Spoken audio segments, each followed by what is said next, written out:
and this is Yarra Valley Writers Festival Soundbites, podcasts and videos.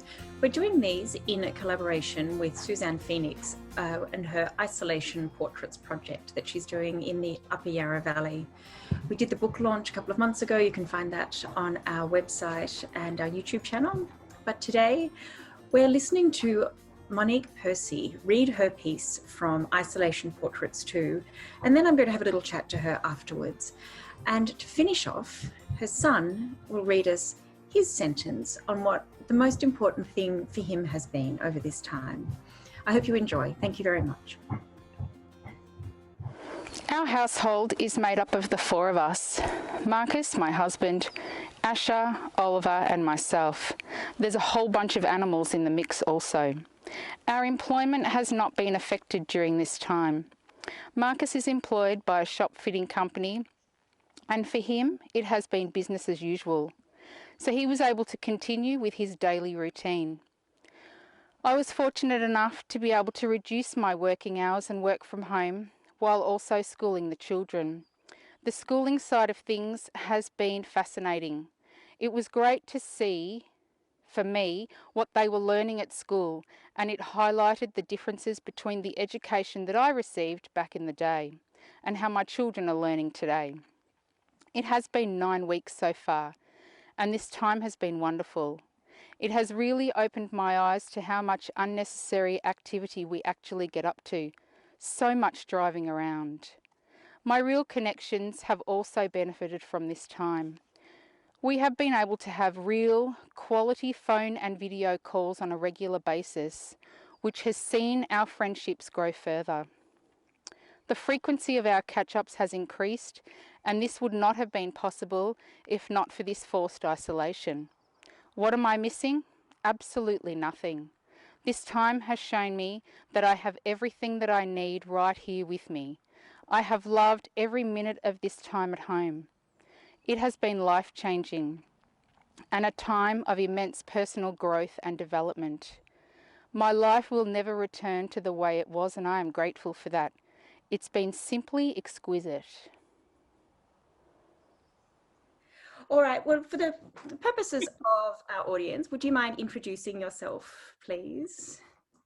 My name is Monique and I live in the Upper Yarra Valley. Great. So, Monique, when COVID first came into the sort of general public vernacular, that was back in March. What was your life? What did it look like? What was March? How did March start off for you? Did you have plans? Did you have ideas of how this year was going to tick over? That shifted?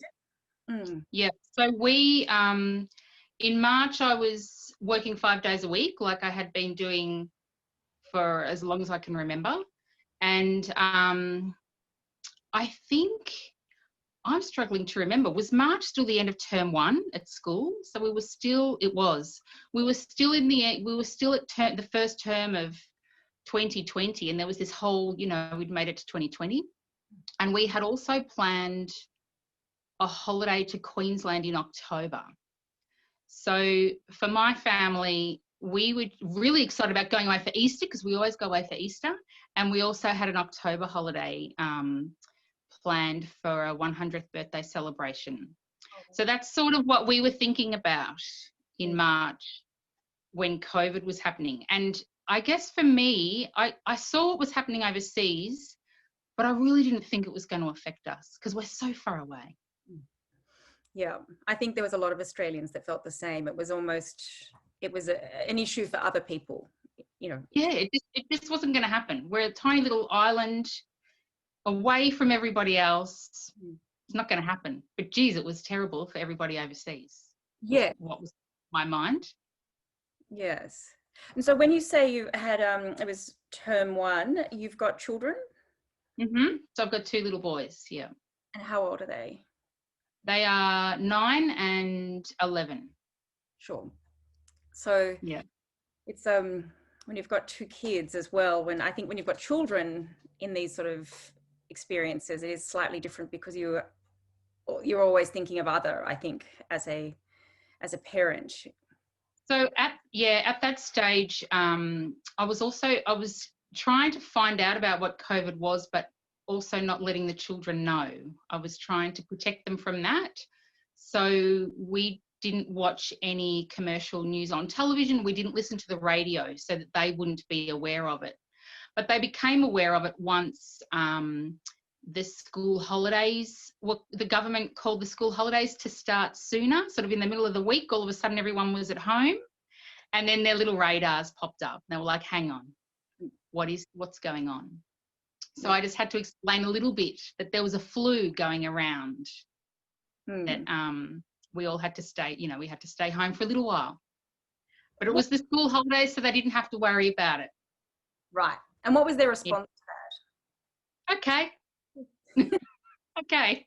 We get to be at home a little bit longer, and it's just a flu, just a cold is what they thought it was. It was just a cold. Yeah. And then when you went into lockdown, is there anything that happened like on that? I think it was announced on March the 13th. It was Friday. That was like this Friday the 13th announcement that happened.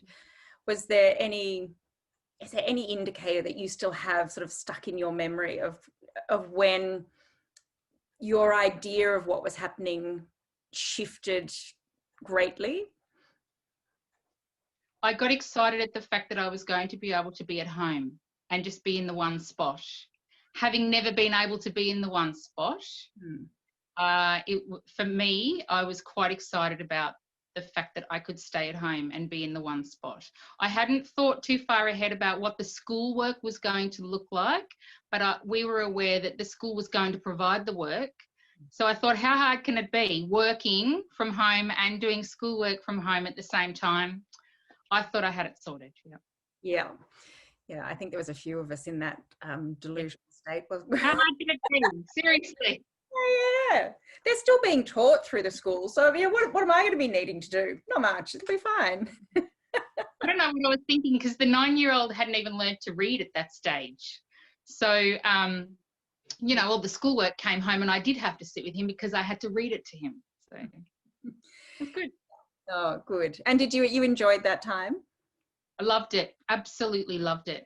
I got to see what they were learning at school, and I got to see what the differences were between the way that I learned at school and what they learn now at school. And I got to see my youngest child learn to read just by miracle. He just started reading.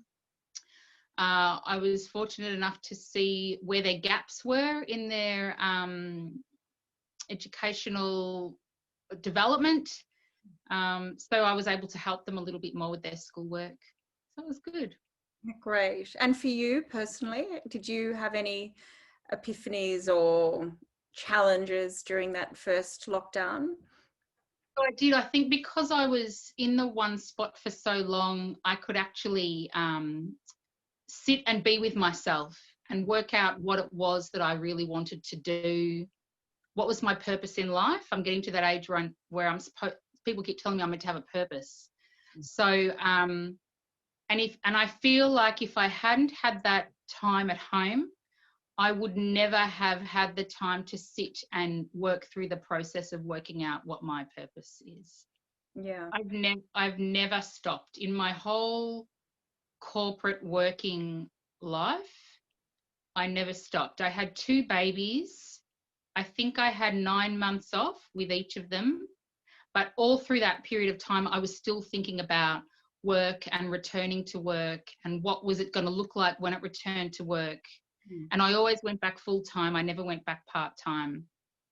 So this was the first time that I've ever been able to just stop, sit, contemplate, have a whole hot cup of tea, and, it was wonderful. Loved it. Yeah. Loved it.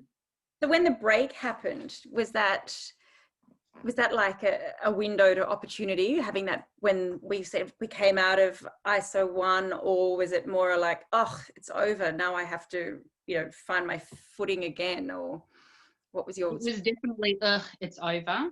I think because for us we only had 2 weeks. So because I work at a school, the boys went back to school for 2 weeks, and I returned back to work at school for 2 days of those 2 weeks.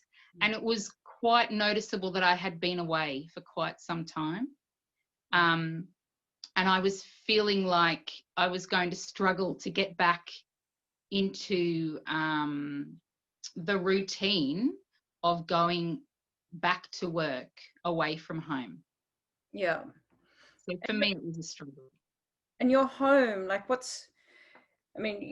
you live on a suburban street, or are you on acreage, or what's home like to you? What's your vista?